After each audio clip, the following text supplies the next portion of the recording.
मेरे आज भी याद है, मैं घर पे था, सहारनपुर बक्सर का एक बच्चा मेरे घर पहुंचा। उसने मुझसे कहा कि मुझे क्रेडिट कार्ड का लोन हमने लिया था, पढ़ाई के बावजूद भी रोजगार नहीं मिल पा रहा है, बैंक वाले लोग मेरे घर के चक्कर लगा रहे हैं। फिर रोजगार के लिए किसी प्रदेश के लोग जाते हैं तो वो बिहार के लोग जाते हैं।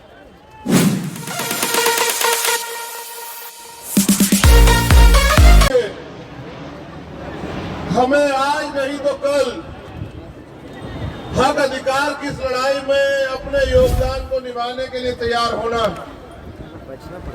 ये बिहार है, मैं पूरे देश में घूमता हूं।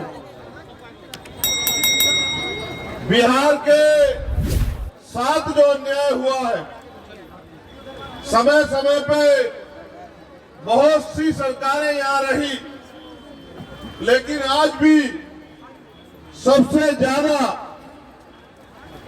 अगर रोजगार के लिए किसी प्रदेश के लोग जाते हैं तो वो बिहार के लोग जाते हैं। इसका मतलब कि सरकारें जो भी रही हो, वो सभी सरकारें यहाँ के लोगों की बुनियादी समस्याओं को न समझ पाई है, न ही उनको बदलने का प्रयास कर पाई।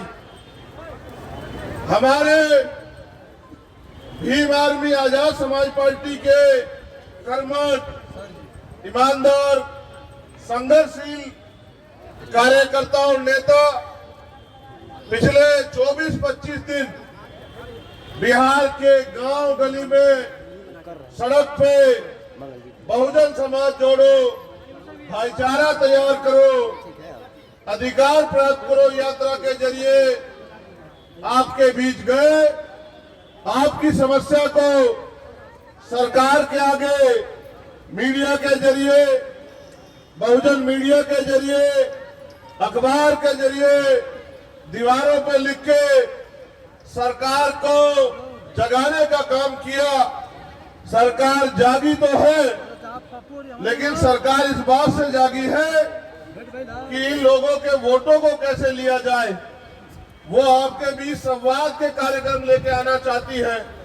मैं यहाँ के मुख्यमंत्री जी से कहना चाहता हूँ कि वो संवाद जरूर करे, लेकिन संवाद इनकी समस्याओं का हल करने के लिए करे, इनकी वोट को ठगने के लिए न करे।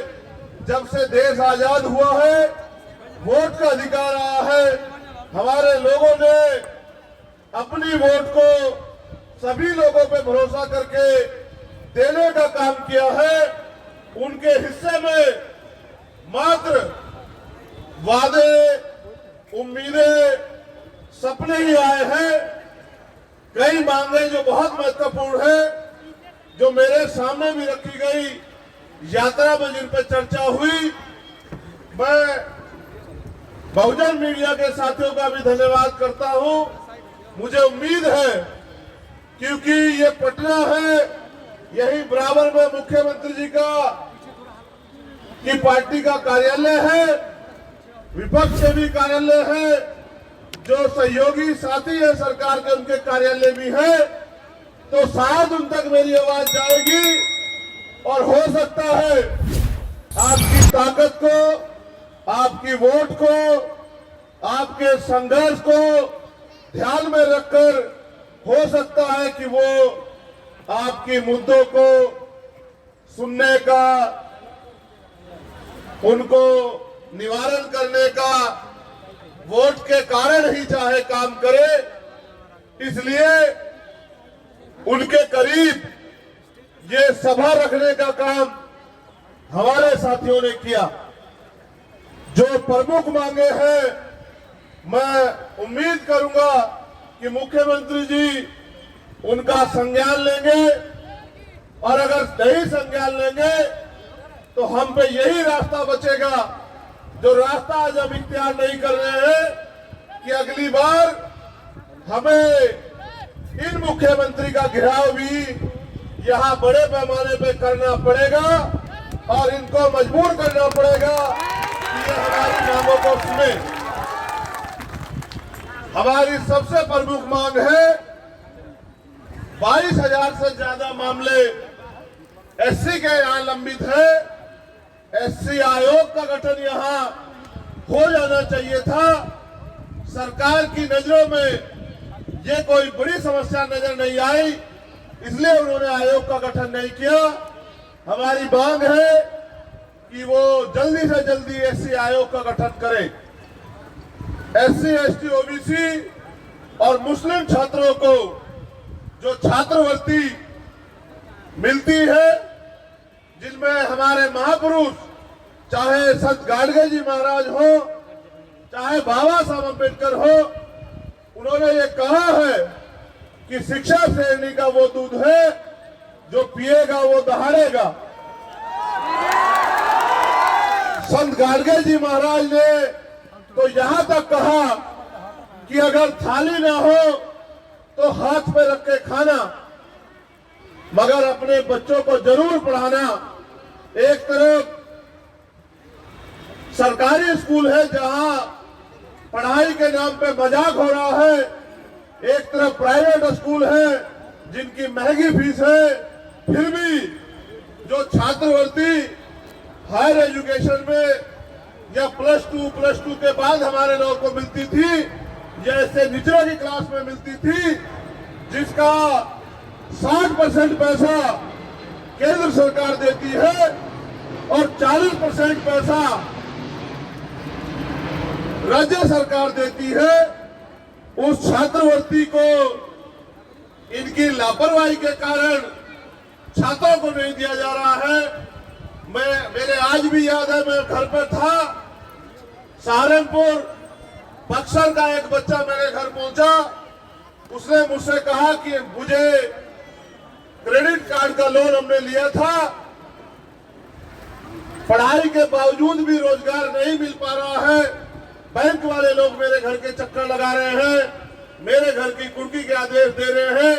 वो रोने लगा और मुझसे कहने लगा कि भैया आप मेरी मदद कराओ, आप मुख्यमंत्री से ये अपील करो, आप उनसे ये निवेदन करो कि जो बच्चे क्रेडिट कार्ड के पैसे नहीं चुका पा रहे हैं क्योंकि रोजगार नहीं मिला है, जैसे अन्य लोगों का कर्ज माफ होता है, अगर वास्तविकता में मुख्यमंत्री जी या उप मुख्यमंत्री जी हमारे बारे में चिंतित है तो उस कर्ज को माफ करने का काम करे या फिर हमें रोजगार देने का काम करे।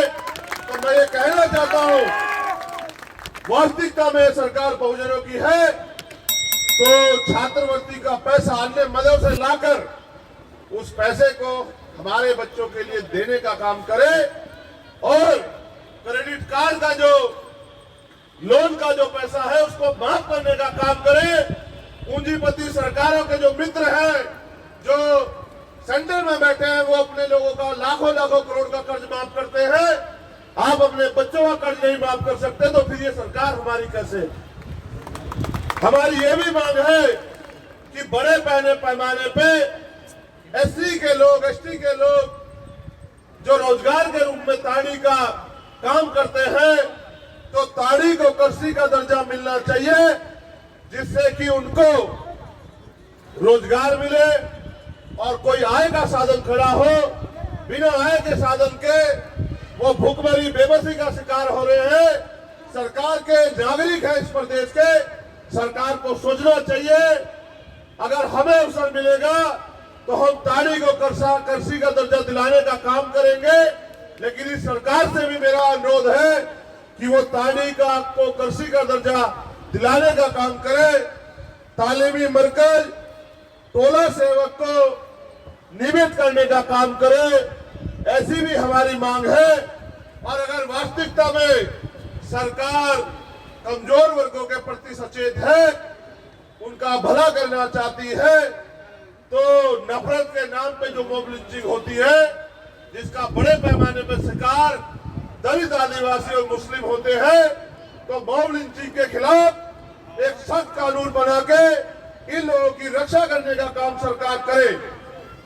उसके साथ साथ सरकार आने पे या सरकार होने पे सरकार क्या कर सकती है, अगर सरकार को ना पता हो, मैं ये भी बताने का काम करूंगा कि कोई भी सरकार को समझ आए कि सामाजिक न्याय, सामाजिक परिवर्तन, आर्थिक मुक्ति ये सिर्फ कहने की बातें नहीं है।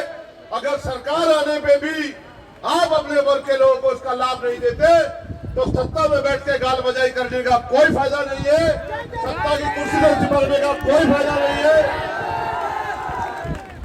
अगर सरकार SC, ST, OBC माइनॉरिटी के प्रति सचेत है तो SC, ST, OBC माइनॉरिटी के लोगों को जो सरकारी ठेके हैं उनमें आरक्षण देने का काम करे।